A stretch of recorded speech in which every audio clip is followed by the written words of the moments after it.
मैं आपका फिर से एनर्जेटिक वेलकम करती हूँ एक नई वीडियो के अंदर। और आज वाली वीडियो में हम सीखने वाले हैं फ्रैक्शन के टॉपिक को। अगर आपको फ्रैक्शन अच्छे से समझ में नहीं आता है तो आज ये वीडियो आपके लिए है। तो चलिए देख लेते हैं इस टॉपिक में हम क्या क्या चीज़ें सीखने वाले हैं। तो फ्रैक्शन के अंदर सबसे पहले हम इसकी डेफिनेशन को समझेंगे, फिर इसके टाइप्स को करेंगे, फिर ऑपरेशन ऑफ द फ्रैक्शंस को यहाँ पे हम डिस्कस करेंगे और उसके बाद हम वर्ड प्रॉब्लम और मिसलेनियस पे जाएंगे। यानी कि यहाँ पे हम जीरो से लेके इसके एडवांस लेवल तक की जो है प्रैक्टिस करने वाले हैं। तो ये हमारा पार्ट 1 रहेगा। इसमें हम कुछ पार्ट्स को डिस्कस करेंगे, उसके बाद जो एडवांस लेवल है वो हम नेक्स्ट पार्ट में यहाँ पे लेके आएंगे। तो चलिए ज़्यादा टाइम वेस्ट ना करते हुए मूव ऑन कर लेते हैं टॉपिक के ऊपर। जो टॉपिक का नाम है हमारा फ्रैक्शन। तो सबसे पहले आपको फ्रैक्शन के बारे में पता होना चाहिए कि फ्रैक्शन होता क्या है। तो फ्रैक्शन को अगर हम सिंपल भाषा में समझें तो इसका मतलब होता है कि अगर कोई चीज़ हमारे यानी कि पार्ट्स ऑफ होल यानी कि पूरे का कुछ हिस्सा जिसको हम रिप्रेजेंट करते हैं फ्रैक्शन के रूप में। फॉर एग्जांपल आपके पास कोई एक पिज़्ज़ा समझो, आपके पास एक पिज़्ज़ा है। उस पिज़्ज़ा के अगर आपने 4 पार्ट कर दिए तो आपने जितने भी टोटल नंबर ऑफ पार्ट किए वो आपका डिनोमिनेटर होगा और जितने नंबर का आपने एक पार्ट बनाया वो आपका न्यूमरेटर होगा। फॉर एग्जाम्पल मान लो ये आपके पास एक, इसको पिज़्ज़ा ही समझो भाई, ठीक है, ये समझो एक पिज़्ज़ा ही है, ठीक है। इसके आपने 4 पार्ट्स बना दिए, ये ठीक है, ये इसको पिज़्ज़ा समझो भाई। ये थोड़ा डिनोट कर दे मैंने जैसा आपको पिज़्ज़ा जैसा लगे, ठीक है। तो यहाँ पे हम देखेंगे कि ये पूरा क्या था, 1 था। यानी कि टोटल अगर हम इसको काउंट करें तो ये पूरा क्या है, कंप्लीट क्या है, कि पूरा एक पिज़्ज़ा है, ठीक है। हमने इसके पार्ट्स कितने किए, नंबर ऑफ पार्ट्स हमारे यहाँ पे कितने हैं, वो हमने किए 4। और एक पार्ट में हमने क्या इंक्लूड किया, यानी कि इसको 4 पार्ट्स में डिवाइड किया 1 को। तो यहाँ पे 1 ऊपर लिखा, 1 को कितने पार्ट्स में डिवाइड किया, 4 पार्ट्स में। तो जो हमारा किसको हमने कितने पार्ट्स में डिवाइड किया, किसको किया, ये तो हमारा होता है न्यूमरेटर। और कितने पार्ट्स में किया तो वो हमारा होता है डिनोमिनेटर। उसको हम रिप्रेजेंट करते हैं डी से, ठीक है। और इस पूरे को यानी कि n अपॉन डी यानी कि न्यूमरेटर अपॉन में डिनोमिनेटर, ये हमारा हो जाता है फ्रैक्शन, यानी कि जिसको हम हिंदी में बोलते हैं भिन्न। और जब इसकी एक और ही खासियत होती है कि जितने हमने पार्ट्स किए हैं उन सभी को अगर मिला दें तो वापस हमारे पास 1 आता है। फॉर एग्जांपल यहाँ पे हमने इसके 4 पार्ट्स किए तो ये हमारा 1/4 हो गया, एक 1/4 हो गया, 1/4 हो गया, 1/4 हो गया, यानी कि इक्वल पार्ट्स में यहाँ पे डिवाइड किया हुआ है। अगर हम इन सबको ऐड कर दें तो ऐड में क्या होता है, सबसे पहले हम एलसीएम सेम करते हैं। तो ये एलसीएम हमारा सेम ही है, तो ये 1 + 1 + 1 + 1 यानी कि हो गया 4/4। और इसको काटेंगे यानी कि डिवाइड करेंगे तो आ जाएगा 1। यानी कि फ्रैक्शन जो है एक ऐसी वैल्यू होती है, अगर हम किसी चीज को उनके पार्ट्स में डिवाइड करते हैं और उनको दोबारा से अगर हम ज्वाइन करें, दोबारा से उनको बनाना चाहें, कंबाइन करना चाहें, तो हमारा रिजल्ट वही आता है जिसके हमने पार्ट्स किए हैं। आई होप आपको ये चीज क्लियर हो गई होगी। फिर भी कोई डाउट है तो आप कमेंट सेक्शन में लिख सकते हैं। अब हम बात करेंगे यहाँ पे डेफिनेशन की। तो अगर आप मैथमेटिक्स में देखते हैं तो इसकी डेफिनेशन होती है कि जो हमारा फ्रैक्शन होता है, फ्रैक्शन इक्वल टू होता है, फ्रैक्शन जो होता है वो आपको लिखा मिलेगा P/Q, where P and Q belongs to whole number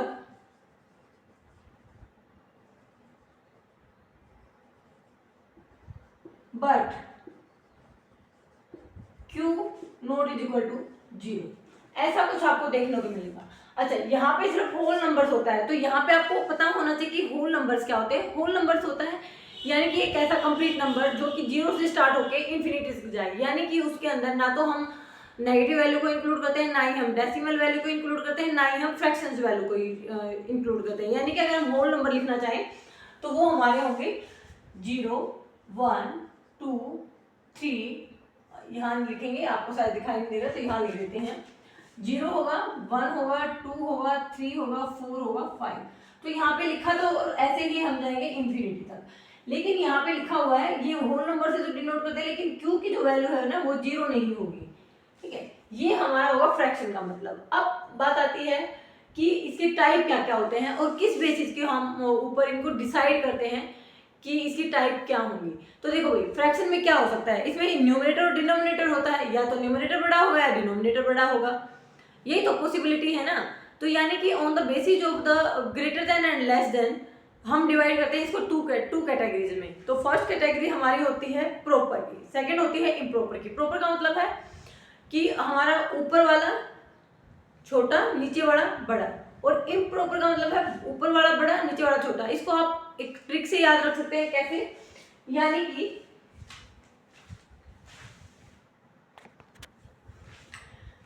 अगर हम वैसे देखें तो फ्रैक्शन की बहुत ज्यादा टाइप होती है, लेकिन मेनली जो टाइप आपको याद रखनी योग्य होती है, जो आपके एग्जाम में पूछी जाती है, वो हमारी है यहाँ पे proper, improper, mixed, like, unlike and unit fractions, ठीक है। तो यहाँ पे हम अगर प्रॉपर की बात करें तो प्रॉपर फ्रैक्शन का मतलब है कि आपका जो है न्यूमरेटर जो है छोटा होगा, स्मॉल होगा,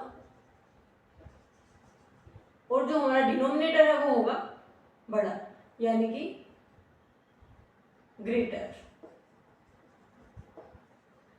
ठीक है। यानी कि इसका अगर एग्जाम्पल लिखें तो हमारा एग्जाम्पल होगा 3/4, 5/6, 11/18, यानी कि ऊपर वाला छोटा होगा, आपका न्यूमरेटर छोटा होगा, उसको हम बोलेंगे प्रॉपर। दूसरा हम लिखते हैं इम्प्रॉपर। इम्प्रॉपर हमारा होता है यानी कि आपका न्यूमरेटर जो है वो ग्रेटर हो जाएगा और डिनोमिनेटर हमारा हो जाएगा स्मॉलर। यहाँ पे क्या, इसको हम कैसे याद रख सकते हैं, देखो प्रॉपर में कितने 1 2 3 4 5 6 डिजिट है, 6 जो हमारे, अगर हम प्रॉपर की स्पेलिंग लिखते हैं तो हमारे पास कितने नंबर है, 1 2 3 4 5 6, यानी कि 6 हमारे पास अल्फाबेट्स हैं। और यहाँ इम्प्रॉपर की लिखते हैं तो 1 2 3 4 5 6 7 8, यानी कि प्रॉपर से इम्प्रॉपर में ज्यादा है, यानी कि जिसके ज्यादा यानी कि ऊपर वाला जिसमें ज्यादा वो इम्प्रॉपर, जिसमें ऊपर वाला कम यानी कि वो प्रॉपर। आई होप आपको ये चीज क्लियर होगी और याद रखने में भी आसानी रहेगी। अब बात आती है मिक्स फ्रैक्शन की। मिक्स फ्रैक्शन जो है एक इम्प्रॉपर का ही टाइप होता है, ठीक है, यानी कि जिसमें हमारा न्यूमरेटर बड़ा होता है उसको हम मिक्स फ्रैक्शन में कन्वर्ट करते हैं। फॉर एग्जाम्पल, इसका जो एग्जाम्पल होगा वो हमारा होगा, मान लो 6/5, 4/3। अगर हम इसको अगर हम मिक्स फ्रैक्शन में कन्वर्ट करें तो इसको हम डिवीजन करेंगे, यानी कि डिवीजन का मतलब है कि 6 हमारा डिविडेंड में आएगा, 5 डिवीजन होगा, डिवाइड किया 5 1 जा 5 तो हमारा 1। ये जो हमारा क्वोशंट आया इसको हम लिखेंगे 1, और फिर यहाँ पे इसके अपॉन में ये, यानी कि 1, देखिए ये हमारा जो है इस फॉर्म में अगर कोई नंबर या फ्रैक्शन लिखा हुआ है उसको हम बोलते हैं मिक्स फ्रैक्शन। अब बात आती है लाइक और अनलाइक की। लाइक का मतलब है, लाइक और अनलाइक होता है, हम डिनोमिनेटर को देखते हैं, अगर डिनोमिनेटर सेम है, अगर किन्हीं भी दो फ्रैक्शंस का या दो से ज्यादा फ्रैक्शंस का अगर डिनोमिनेटर सेम है तो हम उसको बोलते हैं लाइक फ्रैक्शन। अगर किसी का डिनोमिनेटर सेम नहीं है तो उसको हम बोलते हैं अनलाइक फ्रैक्शन। फॉर एग्जांपल, यहाँ पे अगर हमने लिया लाइक में, हमने लेते हैं 1/2, 3/2, 5/2, ठीक है, यानी कि यहाँ पे भी 2 है, यहाँ पे भी 2 है, यहाँ पे भी 2 है, यानी कि डिनोमिनेटर सेम तो हमारा लाइक।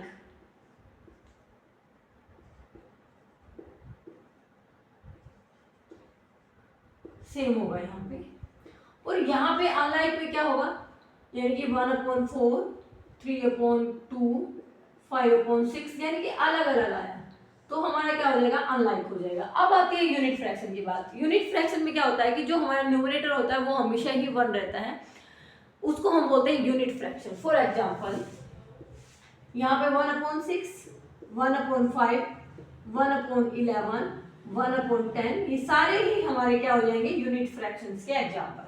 आई होप आपको जो मेन जो फंक्शन फ्रैक्शंस की टाइप्स हैं वो अच्छे से क्लियर हो गए होंगे। फिर भी आपको कोई डाउट है तो आप कमेंट सेक्शन में लिख सकते हैं, क्योंकि फ्रैक्शंस एक ऐसा टॉपिक है जो आपको हर जगह आपको देखने को मिलेगा, लेकिन इसको हमें पढ़ाया जाता है 3rd क्लास से में भी, 4th में भी, 5th में भी, 6th में भी, 7th में भी। उसका पढ़ाने का क्या मतलब है कि उसका जो लेवल है वो थोड़ा अप होता जाता है। और यहाँ पे हम डिस्कस कर रहे हैं 6 to 8 लेवल के फ्रैक्शंस की।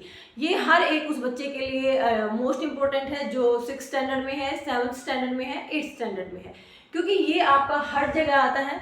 और जो हमारा फ्रैक्शंस का टॉपिक है वो हमारे कॉम्पिटिटिव एग्जाम में भी पूछा जाता है। तो यहाँ पे हम अभी बेसिक से शुरुआत की है हमने, इसको एडवांस लेवल तक लेके जाएंगे। यानी कि एडवांस लेवल का मतलब है यहाँ पे हम उन क्वेश्चंस को भी डिस्कस करेंगे जो कि हमारी एसएससी या अदर कॉम्पिटिटिव एग्जाम के अंदर पूछा जाता है।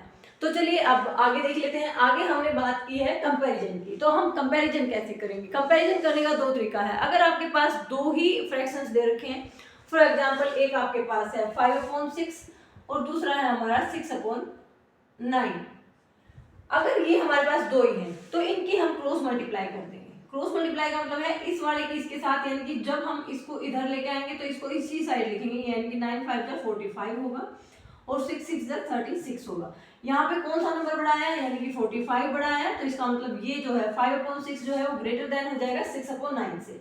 एक तो मेथड है ये। मान लो अब दो से ज्यादा है तो हम कैसे कर सकते हैं उनको? तो यहाँ पे हम क्या करेंगे, मान लो यहाँ पे 2 की बजाय 3 हो तो 3 में हम क्या करेंगे, ये 5/6 है, यहाँ पे ये हो जाए 7/11। तो ऐसे केसेस में हम क्या करेंगे, पहले इनका एलसीएम यानी कि जो डिनोमिनेटर है उसको सेम करेंगे। सेम करने का मतलब है कि हम इनका एलसीएम ले लेंगे। तो हमने एलसीएम लिया, ये एलसीएम हम देखो एलसीएम आपको सिखाया जाता है कि आप इन तीनों की मल्टीप्लाई कर दो। तो मैं यहाँ पे आपको इजी तरीका सिखाऊंगी, आपको मल्टीप्लाई नहीं करना है, आपको जस्ट ऐसे ही लिख देना 6 × 9 × 11, यानी कि जितने भी नंबर हैं उनको सबको मल्टीप्लाई में लिख दो। अब हम इसको डिनोमिनेटर सेम करने के लिए क्या करते हैं कि डिवाइड करते हैं नीचे वाले से, यानी कि डिनोमिनेटर से। तो यहाँ पे इसको यानी कि मैंने डिवाइड किया 6 × 9 × 11 को 6 से डिवाइड करने का मतलब आपको इससे ये कैंसिल हो गया, यानी कि 9 मल्टीप्लाई में 11 बच गया, जिसकी मल्टीप्लाई मेरे को 5 के साथ करनी है। तो कर दो भाई, यानी कि 9 11 की मल्टीप्लाई हम करेंगे यहाँ पे, यानी कि 9 मल्टीप्लाई 11 और मल्टीप्लाई 5 आ गया। आप इस तरीके से करेंगे, ये आपके लिए आसान भी रहेगा, आपकी मल्टीप्लिकेशन में भी कोई गड़बड़ नहीं होगी और आपका क्वेश्चन भी अच्छे से हो जाएगा। अब यहाँ पे कॉमा लगा देंगे, फिर यहाँ पे देखो 9 कैंसिल हो जाएगा, 6 × 11 यानी कि 6 × 11 और ये 6 भी हमारा यहाँ आ जाएगा। अब बात आती है 11 की, 11 से 11 कैंसिल हो जाएगा तो हमारे पास क्या बचेगा 6 × 9 और मल्टीप्लाई में 7। अब यहाँ पे कुछ चीजें कॉमन होंगी जिनको हम आराम से चेक कर सकते हैं। अब देखो यहाँ पे 11 की मल्टीप्लाई 9 के साथ है, यहाँ पे 11 की मल्टीप्लाई 6 के साथ है, ठीक है, यहाँ 11 है, तो आप यहाँ पे देख सकते हैं 11 9 जा 99 होगा और इसकी मल्टीप्लाई अगर 5 के साथ करेंगे तो हमारा क्या आ जाएगा 5 9 जा 45, 5 9 जा 45 और 4 यानी कि 49। तो हमारा आ गया 495 ये वाला। अब सेकंड को लेंगे हमारा ये वाला, यानी कि 11 की 6 के साथ मल्टीप्लाई करेंगे तो हम क्या हो जाएगा 66 और इसकी मल्टीप्लाई अगर हम करते हैं 6 के साथ तो वो हमारा क्या आ जाएगा 6 6 जा 36, 3 कैरी 6 यानी कि 396। फिर हम इसकी देखेंगे, यानी कि 7 9 जा क्या होता है 63, फिर 6 के साथ 6 3 जा 18, 1 कैरी 6 6 जा 36 यानी कि 378। तो ये हमारा आ गया 378 और अपोन में हम इसी को लिख देंगे 6 × 9 × 11। ऐसे ही आपको नीचे वाले का कुछ नहीं करना है। अब आपको क्या देखना है कि यहाँ पे हमारे पास 495 है, ये 396 है, ये 376 है। इन नंबर्स में भी जो भी बड़ा होगा उसी का फ्रैक्शन हमारा बड़ा होगा, यानी कि ग्रेटर होगा। तो यहाँ पे हमारा कौन सा बड़ा है 495। इट मीन ये कहाँ से आया है 5/6 से। तो हमारा 5/6 बड़ा है 6/9 से और 6/9 बड़ा है 7/11 से, क्योंकि ये हमारा 378 है। तो इस तरीके से हम greater than and less than का साइन लगा सकते हैं, इनका कंपैरिजन कर सकते हैं। अगर हमारे पास मोर देन 2 फ्रैक्शंस हो, 2 हैं तो कोई दिक्कत नहीं है, आप क्रॉस मल्टीप्लाई कीजिएगा और वहाँ पे जो भी जिस भी साइड का ग्रेटर आएगा नंबर वो हमारा ग्रेटर हो जाएगा और दूसरा हमारा लेस हो जाएगा। लेकिन अगर मोर देन 2 फ्रैक्शंस हैं तो first we take the LCM and after taking the LCM we solve the complete questions and take the number which is largest. जो नंबर लार्जेस्ट होगा उसी का फ्रैक्शन हमारा लार्जेस्ट होगा। आई होप आपको कंपैरिजन कैसे करना है वो भी समझ में आ गया होगा। अब हम बात करते हैं ऑपरेशंस के ऊपर, यानी कि अगर हमें फ्रैक्शंस का एडिशन करना है, सब्सट्रैक्शन करना है, मल्टीप्लिकेशन करना है या डिवीजन करना है तो आप कैसे कर सकते हैं। तो ये भी हम सीखने वाले हैं। अब यहाँ पे हम बेसिक कर रहे हैं तो बेसिक ही सीखेंगे, उसके बाद हम प्रैक्टिस में अपने जो क्वेश्चंस हैं वो एडवांस लेवल के लेके आएंगे और उनके साथ साथ हम उनको कैसे एक शॉर्ट वे से या फिर एक ट्रिक से जल्दी फास्ट तरीके से सोल्व कर सकते हैं उसको भी सीखने वाले हैं। तो चलिए देख लेते हैं हम अपने ऑपरेशंस ऑफ फ्रैक्शंस के टॉपिक को।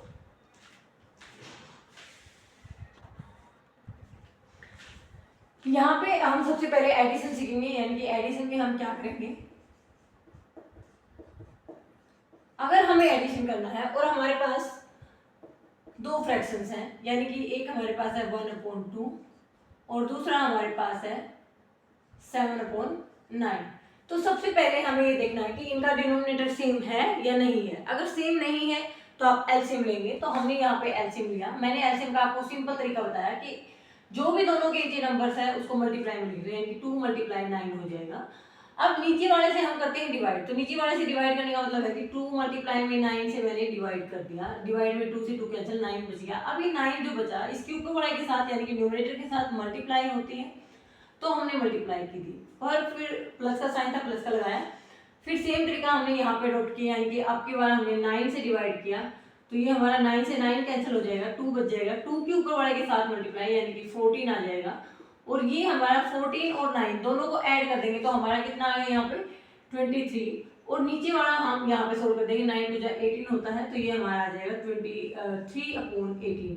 ये हमारा हो जाएगा एडिशन। एडिशन का यही फॉर्मूला रहेगा आपके पास, चाहे एक दो फ्रैक्शंस है, चाहे 3 है, 4 है, 5 है, 6 है, 7 है, 8 है, 9 है, जैसा भी है आप सभी का एलसीएम लेंगे। उसके बाद एलसीएम लेने के बाद आप ऐसे सोल्व करेंगे और जस्ट उनको जो प्लस के हैं उनको प्लस कर दो, माइनस के उनको माइनस कर दो और आपका आंसर आ जाएगा।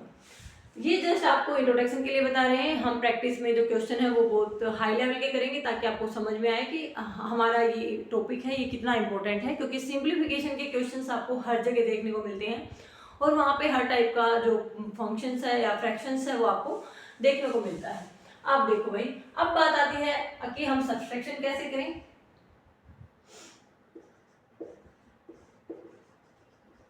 तो सब्सट्रैक्शन के केस में भी मान लो यही सेम एग्जांपल हमारे पास सब्सट्रैक्शन के केस में हो, यानी कि 1/2 माइनस में 7/9 हो, तो हम यहाँ पे क्या करेंगे, तो हमारा सेम तरीका रहेगा। हमने 2/9 को एलसीएम लेंगे, फिर यहाँ पे सेम वाला है यानी कि 2 इसको डिवाइड करेंगे तो 2 कैंसिल हो जाएगा, 9 बचेगा तो 9, माइनस में यहाँ पे करेंगे तो ये हमारा बचेगा 14। अब माइनस के केस में हमें ये देखना है कि कौन सा बड़ा है, यानी कि अगर माइनस का बड़ा है तो माइनस का साइन लगाएंगे, बड़े में से छोटे को माइनस करेंगे, यानी कि माइनस का 5/18 जो है वो हमारा क्या आ जाएगा आंसर। आई होप आपको ये चीजें क्लियर हो गई होंगी। फिर भी कोई डाउट है तो आप कमेंट सेक्शन में लिख सकते हैं। ऐसे ही इस केस में 2 या 3 से ज्यादा फ्रैक्शंस भी हो सकते हैं, उनको भी आप सेम तरीके से ही सोल्व करेंगे। अब बात आती है मल्टीप्लीकेशन की। मल्टीप्लीकेशन में क्या होता है, मल्टीप्लिकेशन के अंदर हम क्या करते हैं, ऊपर वाले के साथ नीचे वाले के साथ मल्टीप्लाई करते हैं। अब मल्टीप्लाई किसी अकेले फ्रैक्शन की तो हो नहीं सकती, उसके लिए दो फ्रैक्शंस की तो हमें नीड होती ही है। तो यहाँ पे दो फ्रैक्शन के हमें मान लो हमारे पास यही फ्रैक्शंस हैं, 1/2 है और मल्टीप्लाई करनी है हमने 7/9 के साथ, तो हम यानी कि न्यूमरेटर के साथ करेंगे, यानी कि 7 × 1 = 7 और नीचे वाला 9 × 2 = 18, तो ये हमारा आ जाएगा आंसर। अगर मान लो मल्टीप्लिकेशन में एक हमारा प्लस का है एक माइनस का है, तो उसके लिए भी बड़ा ही सिंपल तरीका है। हमने जो रेशनल नंबर्स के अंदर सीखा था कि अगर एक हमारा पॉजिटिव नंबर है एक हमारा नेगेटिव है, यानी कि अगर उनकी मल्टीप्लाई करनी है तो वो हमारा आता है हमेशा नेगेटिव। अगर दोनों सेम साइन है चाहे वो नेगेटिव ही क्यों ना हो, आता है पॉजिटिव। और पॉजिटिव क्यों होती है तो हम फर्स्ट क्लास से सीखते आते हैं, तो ये हमारा पॉजिटिव ही रहता है। ठीक है, अगर मैं इनका एक एग्जाम्पल दूं तो मान लो यहाँ पे हमारे पास फ्रैक्शन है 1/2 का और इसकी मल्टीप्लाई हम करते हैं, यहाँ पे हम ये कहेंगे कि मल्टीप्लाई एक रेशनल नंबर के किसके साथ है, एक फ्रैक्शन के साथ, यानी कि 1/2। अब इसमें क्या करेंगे, ये माइनस का ये प्लस का, तो पहले साइन की यानी कि माइनस प्लस क्या हो जाएगा प्लस, और ये 1 और 2 2 जा सॉरी माइनस की और प्लस की मल्टीप्लाई होगी तो माइनस 1/, क्या हो जाएगा 4। आई होप आपको ये चीजें समझ में आ गई होंगी। डिवीजन के केस में हम क्या करते हैं, अब बात करते हैं डिवीजन की। ये थोड़ा सा आपको अटपटा तो लगेगा कि मैम बिल्कुल स्लो बेसिक सा करवा रहे हैं, लेकिन जब हम प्रैक्टिस करेंगे तो आपको यही चीजें बहुत ज्यादा काम आने वाली हैं। क्योंकि कई बार एमसीक्यूज में आपको बिल्कुल टाइप्स ऑफ फ्रैक्शंस के ऊपर क्वेश्चन पूछ लेता है और हम उसको बिल्कुल इजी वे में बिल्कुल आसान समझ के उसके ऊपर से चले जाते हैं। लेकिन हमारे लिए हर एक चीज़ इंपॉर्टेंट है, क्योंकि अगर हमें एक भी स्क्रू या है कोई भी, चाहे स्क्रू लगा लो चाहे हमें कोई भी पॉइंट्स अगर हमने अनटर्न छोड़ दिया यानी कि ढीला ढाला छोड़ दिया तो वो हमारे लिए खतरनाक साबित हो सकता है, हमारी सफलता की सीढ़ी क्या है। तो अब यहाँ पे देखो डिवीजन में हम क्या करेंगे, डिवीजन में मान लो ये हमारे पास है 1/9 और हमें डिवाइड करना है 1/3 के साथ। तो हमें कुछ नहीं करना है, जस्ट हमने जो हमारा फर्स्ट फ्रैक्शन है उसको सेम लिख लेना है, जो हमारा सेकंड है यानी कि जो मल्टीप्लाई डिवीजन का साइन है उसको मल्टीप्लाई में चेंज करेंगे, और जो हमारा नेक्स्ट यानी कि डिवीजन के बाद जो हमारा फ्रैक्शन है यानी कि जिस फ्रैक्शन के सामने डिवीजन का साइन है उसका रेसिप्रोकल कर देंगे। रेसिप्रोकल का मतलब है डिनोमिनेटर को हम न्यूमरेटर यानी कि नीचे वाले के ऊपर लिखेंगे, ऊपर वाले को नीचे। और यहाँ पे हम सिंपल तरीके से सोल्व करेंगे, जब हम मल्टीप्लिकेशन वाला केस सोल्व करते हैं वैसे ही, यानी कि ऊपर वाले की मल्टीप्लाई ऊपर वाले के साथ, नीचे की नीचे वाले के साथ। और फिर आप इसको आगे भी सोल्व कर सकते हैं, यानी कि इसको सिंपलेस्ट फॉर्म में भी ला सकते हैं। ये हमारा 3 × 3 यानी कि ये हमारा आंसर हो जाएगा 1/3। आई होप आपको ऑपरेशन ऑफ फ्रैक्शंस भी अच्छे से क्लियर हो गया होगा। फिर भी कोई डाउट है तो आप कमेंट सेक्शन में लिख सकते हैं। अब बात आते हैं कि ऊपर word problems and miscellaneous questions की। तो चलिए कुछ एडवांस लेवल के क्वेश्चन यहाँ पे सोल्व करते हैं, ताकि आपको जो बेसिक चीज़ें सीखी हैं आपको पता लगे कि उस पर जो क्वेश्चंस हैं वो किस टाइप के आते हैं और कैसे उनको हमें फास्ट तरीके से सोल्व करना है।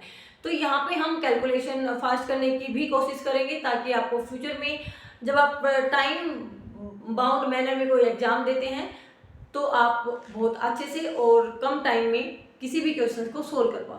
तो चलिए देखते हैं कुछ क्वेश्चंस को यहाँ पे।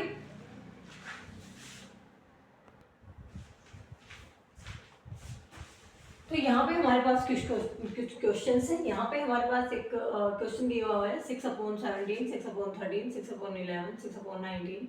इसमें आपको ग्रेटेस्ट फ्रैक्शन और लोवेस्ट फ्रैक्शन बताना है।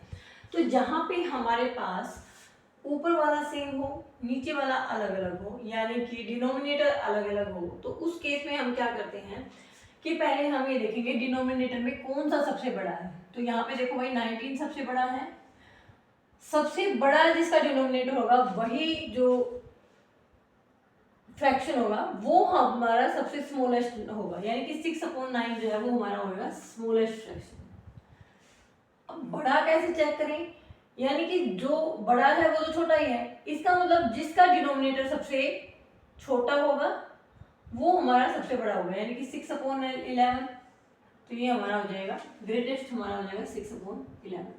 समझिए ना, यानी कि अगर किन्हीं का डिनोमिनेटर अलग अलग है तो डिनोमिनेटर जितना बड़ा होगा वो फ्रैक्शन उतना ही छोटा होगा। ये आपको याद रखना है। आप डायरेक्ट ऐसे क्वेश्चंस को एसएससी, बैंक या फिर आपका टीचिंग कोई एग्जाम है, एसटेट का है, सीटेट का है, उसमें ऐसे क्वेश्चंस आपको देखने को मिलते हैं। और बच्चों के लिए ये हमारे जो ओलंपियाड होते हैं या फिर आपका सैनिक स्कूल का होता है, मिलिट्री स्कूल का होता है, या फिर कोई अदर कॉम्पिटिटिव एग्जाम होता है जो कि आपका स्कूल लेवल का होता है, उसमें भी इस टाइप के क्वेश्चन देखने को मिलते हैं। तो यहाँ पे हम टाइम बचाने के लिए एलसीएम ना लेके, वैसे तो हमारा जो लॉन्ग मेथड है वो तो यही कहता है कि पहले आप एलसीएम लो, ठीक है, लेकिन ये एक हमारे पास तरीका निकल के आया। हमने जब लॉन्ग मेथड की तो वहाँ से एक ट्रिक यानी कि एक मेथड अराइज हुई जिसमें ये पता लगा कि जिसका डिनोमिनेटर जितना बड़ा होगा वो फ्रैक्शन उतना ही छोटा होता है। तो यहाँ से हम इजीली इसके सिर्फ डिनोमिनेटर को देख के पता लगा सकते हैं कि कौन सा फ्रैक्शन जो है वो ग्रेटर है और कौन सा क्या है लोवेस्ट है, या फिर हम कहते हैं स्मॉलेस्ट है। अब बात आती है सेकंड की। अगर मान लो हमारा जो ये हमारा 13 है भाई, ये समझो 13 है, अगर हमारा डिनोमिनेटर सेम है तो उसमें तो आपको सिंपल ही फंडा पता है कि डिनोमिनेटर सेम होने के बाद तो न्यूमरेटर में जो जितना बड़ा नंबर होगा वो उतना ही बड़ा फ्रैक्शन होगा। तो यहाँ पे देखो डिनोमिनेटर सेम है, सबका सेम है, तो हमें क्या देखना है, सिर्फ ऊपर वाला, यानी कि जो जितना बड़ा इसका जस्ट अपोजिट, यानी कि ऊपर वाला जितना बड़ा होगा यानी कि न्यूमरेटर जितना भी बड़ा है वो नंबर हमारा उतना ही वो फ्रैक्शन जो है बड़ा होगा। यानी कि ग्रेटेस्ट फ्रैक्शन इसमें देखो भाई क्या हो जाएगा 9/13, और स्मॉलेस्ट कौन सा हो जाएगा, यानी कि ऊपर जो भी न्यूमरेटर स्मॉलेस्ट वही हमारा स्मॉलेस्ट न्यूमरेटर, यानी कि 3/13। आई होप आपको ये चीज अच्छे से क्लियर होगी कि अगर हमारा डिनोमिनेटर सेम है तो न्यूमरेटर में जो बड़ा होगा वही हमारा बड़ा फ्रैक्शन होगा। अगर हमारा न्यूमरेटर सेम है यानी कि ऊपर वाला बड़ा है तो नीचे वाले में से यानी कि डिनोमिनेटर में से जो भी नंबर, जो भी फ्रैक्शन यानी कि जो भी नंबर ज़्यादा बड़ा है वही फ्रैक्शन हमारा सबसे छोटा फ्रैक्शन होगा, ना कि बड़ा, सबसे छोटा। ठीक है, आप ऐसे भी बोल सकते हैं कि जो जितना छोटा फ्रैक्शन होगा वही जो फ्रैक्शन है वो हमारा सबसे ग्रेटर फ्रैक्शन होगा। ठीक है, तो आपको ये ट्रिक तो समझ में आ गई कि जस्ट आपको देखते ही यानी एक बार न्यूमरेटर देखना, एक बार डिनोमिनेटर देखना और डायरेक्ट आप आंसर कर सकते हैं without using the LCM formula और लोवेस्ट मेथड। अब बात आती है अगर हमें राइट डाउन करना हो डिसेंडिंग या असेंडिंग ऑर्डर में, तो हम क्या करेंगे। उस केस में हमें क्या करना है कि या तो हम एलसीएम ना लें, मान लो, क्योंकि हमें यहाँ पे क्या है अपने साम दाम दंड भेद यानी कि जो हर हथियार जो हमारे मैथ की जितनी भी मेथड है जो हम जानते हैं वो सारी अप्लाई करेंगे।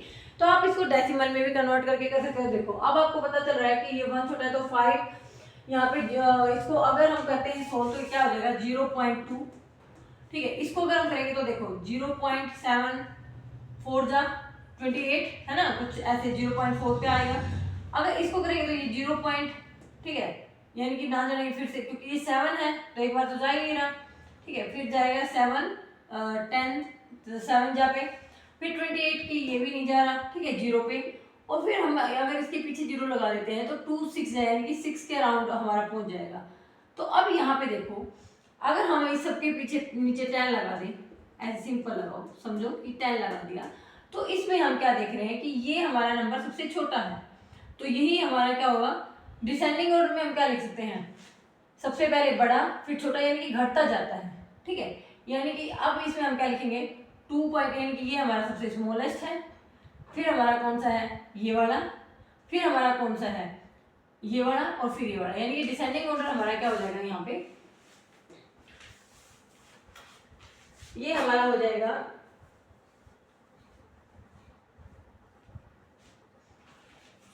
यहाँ पे हमारा ये हो जाएगा। देखो भाई यहाँ पे हम इसको यहाँ से देख के पता लगा सकते हैं, डिसेंडिंग में लिखना है यानी कि सबसे पहले सबसे बड़ा आएगा, फिर घटते घटते फिर छोटा होता जाएगा। तो यानी कि ये नंबर सबसे बड़ा है, इसका हमारा फ्रैक्शन है 7/10, तो हमने 7/10 लिखा।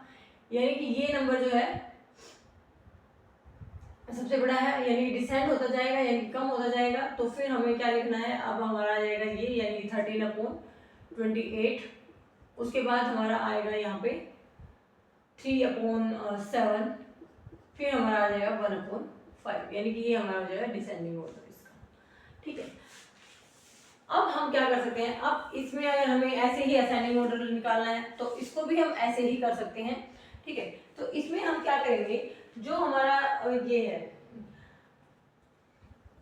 इसमें हम देखेंगे तो हमारा 11/14 पहले आ जाएगा, यानी कि इसको अगर आप एलसीएम लेके देखोगे, एलसीएम यानी कि एलसीएम ले लो या फिर आप ऐसे जो मैंने अभी मेथड बताया था ना उस मेथड से भी कर सकते हो आप।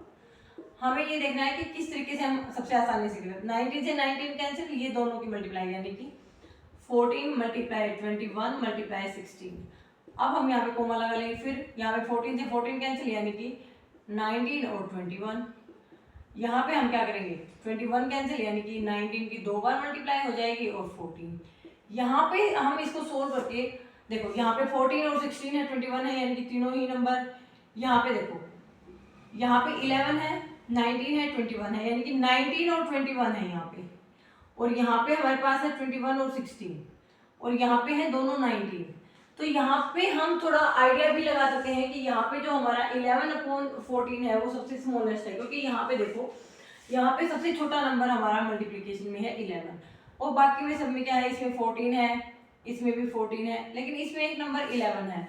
तो हम क्या करेंगे, जो हमारा 11/14 होगा, ऐसे भी देख सकते हैं कि 11/14 पहले आएगा।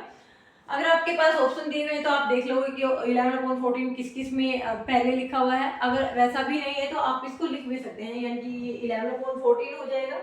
उसके बाद 16/19